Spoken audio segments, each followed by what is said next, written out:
अस्सलाम वालेकुम वरहमतुल्लाहि वबरकातुहू। आज की क्लास में हम पढ़ेंगे क्लास 8th पॉलिटी बुक का यूनिट 5 और ये इस यूनिट का चैप्टर नंबर 9 है। चैप्टर का नाम है पब्लिक फैसिलिटीज़। पब्लिक फैसिलिटीज़ में बहुत सी चीज़ें आती जैसे कि electricity, transport, schools, colleges, hospitals, roads, water, इसके अलावा भी बहुत सी चीज़ें। मगर इस चैप्टर में हमें बेसिकली पानी की शॉर्टेज के बारे में पढ़ना। सुनो, यहाँ पे कुछ फोटोग्राफ दिया। अमू और कुमार चेन्नई के थ्रू बस से ट्रैवल कर रहे। जैसे जैसे वो सिटी में पहुंचे तो फिर वहाँ पे उन्होंने ऑब्जर्व किया वाटर फैसिलिटीज़ के बारे में और फिर ये देखा कि चेन्नई में डिफरेंट पार्ट्स में पानी की अवेलेबिलिटी कितनी है। यहाँ पे हमें 4 केसेस देखने में मिलती, 4 सिचुएशंस के बारे में हमें पढ़ना जो कि चेन्नई के अलग अलग प्लेसेस में हुई। पहला फोटो यहाँ पे राम गोपाल का, जो कि चेन्नई के आनंद नगर में रहते, वो अपनी कार को पानी से साफ रखते। दूसरा फोटो पद्मा की, जो कि साइडापेट में रहती, इसके हाथों में बकेट्स सिर्फ और सिर्फ पानी की तलाश में। तीसरा फोटो शिवा का, जो कि मणिपका में रहते।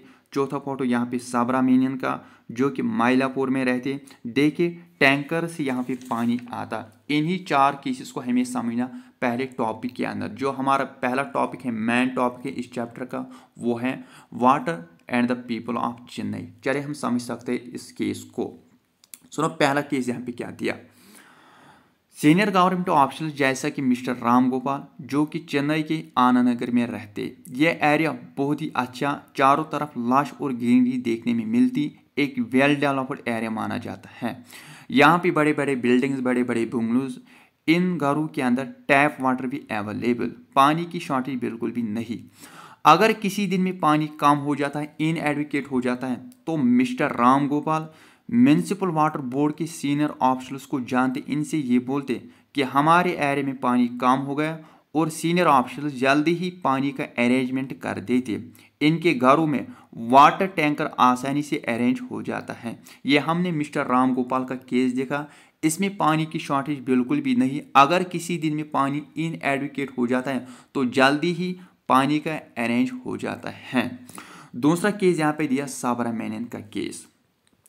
सबरा मेनस के जो अपार्टमेंट, जो कि माइलापुर में, वहाँ पे पानी की शॉर्टेज। इस एरिया में 2 दिन में एक बार पानी आता। फिर वहाँ पे बोरवेल बनाया, प्राइवेट बोरवेल्स बनाया, ताकि इनको पानी इन्हीं बोरवेल से मिले। लेकिन बोरवेल का जो पानी वो ब्रैकिश यानी खारा पानी, नमकीन पानी, जो पीने के लिए ठीक नहीं, जो पीने के लिए बिल्कुल भी एप्लीकेबल नहीं। तो रेसिडेंट्स ने, यानी जो वहाँ के रहने वाले लोग, इन्होंने इस खारा पानी को सिर्फ टॉयलेट्स और वॉशिंग के लिए ही यूज़ किया। बाकी यूजेस के लिए, जैसे कि ड्रिंकिंग के लिए, उन्होंने वाटर परचेज किया टैंकर से। सबरा मेनन जो पानी टैंकर से खरीद लेते, इसके लिए सबरा मेनन को पर मंथ के लिए 500 से 600 स्पेंड हो जाता है। इतना एक्सपेंडिचर सबरा मेनन को करना एक मंथ के अंदर में सिर्फ और सिर्फ पानी के लिए।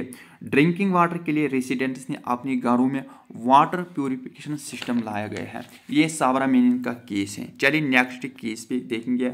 नेक्स्ट केस जो कि हमारा तीसरा केस है, वो सेवा के केस। हम ये देखेंगे कि इस केस में पानी की शॉर्टेज कितनी ज़्यादा। सेवा नाम का एक पर्सन, जो कि हाउस के पहले फ्लोर में रहते, ये फ्लोर इसको रेंट पे दिया, लेकिन पानी की शॉर्टेज इतनी ज़्यादा, वहाँ पे 4 दिन में एक बार पानी आता। तो इस सिचुएशन में सेवा अपनी फैमिली को चेन्नई नहीं ले जाते। ऑब्वियसली बात है कि जब एक पर्सन को आसानी से पानी नहीं मिल जाता तो पूरी फैमिली को कैसे मिलेंगे। It is impossible to hold the family. यही रीज़न कि सेवा अपनी फैमिली को चेन्नई नहीं ले जाते हैं। ड्रिंकिंग के लिए सेवा मार्केट में वाटर बोटल्स खरीद लेते हैं। चलिए लास्ट केस पे, जो कि फोर्थ केस, जो कि पद्मा का केस। पद्मा एक डोमेस्टिक वर्कर थी, साइडापेट में एक अमीर के घर में काम कर रही थी, और वो सुलम के नज़दीक रह रही थी, यानी ऐसे एरिया में रहती जहाँ पे गंदगी, इसको सुलम बोलते। पद्मा हार्टमेंट के लिए 650 रेंट पे करती, लेकिन इस हार्टमेंट के अंदर न कोई बाथरूम, न ही टैप का कनेक्शन है। ऐसे हार्टमेंट्स वहाँ पे 30। इन हार्टमेंट्स के लिए सिर्फ एक कॉमन टैप होता, जिसको कॉर्नर पे लगाया। इस टैप का जो पानी वो बोरवेल से आता, मगर वो भी सिर्फ दिन में 2 बार ही आता, सिर्फ 20-20 मिनट्स के लिए। इन 20 मिनट्स के अंदर में एक फैमिली को सिर्फ 3 बकेट से फिल हो जाती हैं, और यही सेम वाटर वॉशिंग और ड्रिंकिंग के लिए भी यूज़ होता। समर के टाइम में पानी बहुत ही कम हो जाता है, एक फैमिली के लिए भी पानी मिलना बहुत ही मुश्किल। लॉन्ग हावर्स तक लोग वेट कर रहे थे सिर्फ और सिर्फ पानी के लिए। इस टॉपिक से हमें ये क्लियर हुआ कि वाटर की शॉर्टेज कितनी ज़्यादा है।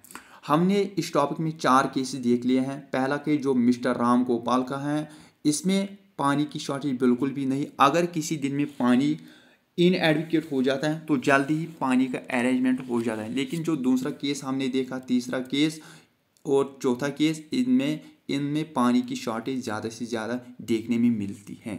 चलिए हम नेक्स्ट टॉपिक पे, जो इस चैप्टर का नेक्स्ट टॉपिक है वो है water as part of the fundamental right to life.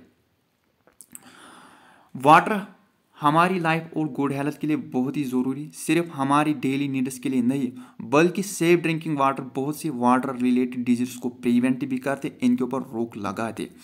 India में लार्जेस्ट नंबर ऑफ डिजीज फैल गई जैसे कि डायरिया, डिसेंट्री, कोलेरा। 1600 इंडियंस, इसमें ज़्यादातर छोटे छोटे बच्चे जिनकी उम्र 5 से कम, जो वाटर रिलेटेड डिजीज से मरते हर दिन। इन डेथ्स को अगर प्रिवेंट करना, अगर इनके ऊपर रोक लगाना, वो तो तभी पॉसिबल है जब हमें सेफ ड्रिंकिंग वाटर मिलेगा। इसके लिए हमें साफ पानी चाहिए। कॉन्स्टिट्यूशन ऑफ इंडिया ने रिकॉग्नाइज किया कि पानी राइट टू लाइफ का एक पार्ट अंडर आर्टिकल 21 में। इसका मतलब ये है कि हर पर्सन को ये राइट दिया, चाहे रिच या पुअर, इसके पास सफिशिएंट अमाउंट ऑफ वाटर होना चाहिए जिससे वो अपनी डेली नीड्स फुलफिल कर पाते। वाटर का प्राइस भी सिर्फ इतना ही होना चाहिए जितना कि हर कोई इसको अफोर्ड कर पाते। दूसरे लफ्जों में लोगों के लिए यूनिवर्सल एक्सेस ऑफ वाटर होना चाहिए। यूनिवर्सल एक्सेस का मतलब कि हर पर्सन को पानी मिलना चाहिए, जिसको जितना पानी की ज़रूरत इसको इतना पानी मिलना चाहिए, उसको हम बोलते हैं यूनिवर्सल एक्सेस। कई केसेस सुप्रीम कोर्ट और हाई कोर्ट में आए जिसमें यह बताया गया कि right to safe drinking water एक फंडामेंटल राइट। 2007 में आंध्र प्रदेश हाई कोर्ट में हेयरिंग हुई एक केस के ऊपर जिसमें महबूब नगर डिस्ट्रिक्ट के एक विलेजर ने लेटर लिखा। इसमें उन्होंने ये लिखा कि हमारा ड्रिंकिंग वाटर पूरी तरह से ख़राब हो गया। विलेजर ने हाई कोर्ट में ये कंप्लेंट किया कि हमारे एरिया में टेक्सटाइल कंपनी, इस कंपनी ने पॉइजनस केमिकल छोड़ दिया एक स्ट्रीम के अंदर, यानी एक नदी में, जो कि हमारे विलेज के नज़दीक। इसकी वजह से ग्राउंड वाटर ख़राब हो गए, जो कि इरिगेशन और ड्रिंकिंग वाटर का मेन सोर्स। फिर जजेस ने महबूब नगर के डिस्ट्रिक्ट कलेक्टर को ये ऑर्डर दिया कि विलेज के हर पर्सन को 25 लीटर्स ऑफ वाटर प्रोवाइड करना, यानी इस विलेज में हर पर्सन को 25 लीटर्स ऑफ वाटर प्रोवाइड करना, इतना वाटर इस पर्सन को मिलना इस विलेज के अंदर। यूनाइटेड नेशंस का भी यही कहना कि हर पर्सन को सफिशिएंट वाटर मिलना चाहिए, सेफ ड्रिंकिंग वाटर मिलना चाहिए, अफोर्डेबल रेट पे मिलना चाहिए, अपनी पर्सनल यूज़ के लिए भी और डोमेस्टिक यूज़ के लिए भी। इसके बाद नेक्स्ट टॉपिक हमारा है पब्लिक फैसिलिटी, इसको हम नेक्स्ट वीडियो में हम पढ़ेंगे। Thanks for watching this video.